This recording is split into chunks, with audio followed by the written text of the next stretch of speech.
மடு திருத்தலத்தின் திருவிழா கடந்த 23ஆம் தேதி கொடியேற்றத்துடன் ஆரம்பமானது. நவநாள் ஆராதனைகளை தொடர்ந்து இன்று காலை 6:15 அளவில் திருவிழா கூட்டு திருப்பலி ஒப்புக் கொடுக்கப்பட்டது.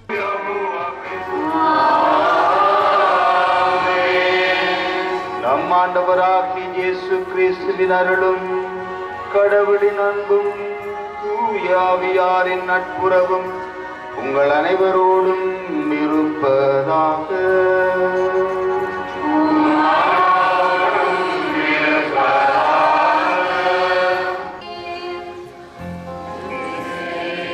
மன்னார் மறைமாவட்ட ஆயர் கலாநிதி அந்தோணி பிள்ளை ஞானப்பிரகாசம் ஆண்டகை, மன்னார் மறைமாவட்டத்தின் ஓய்வுநிலை ஆயர் இமானுவேல் பெர்னாண்டோ ஆண்டகை, குருநாகல் மறைமாவட்ட ஆயர் இணைந்து திருவிழா திருப்பலியை கூட்டு திருப்பலியாக ஒப்புக் கொடுத்தனர்.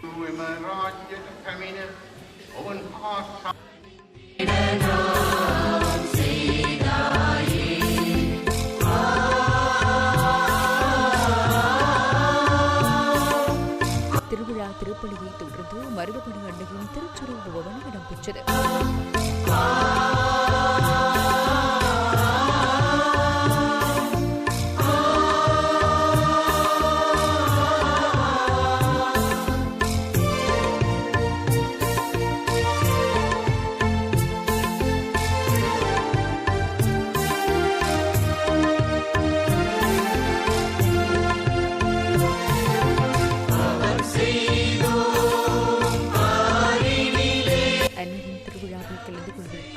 வெளிநாடு மற்றும் நாட்டின் நாலா திசைகளில் இருந்தும் பெருந்திரளான பக்தர்கள் வருகை தந்தனர்.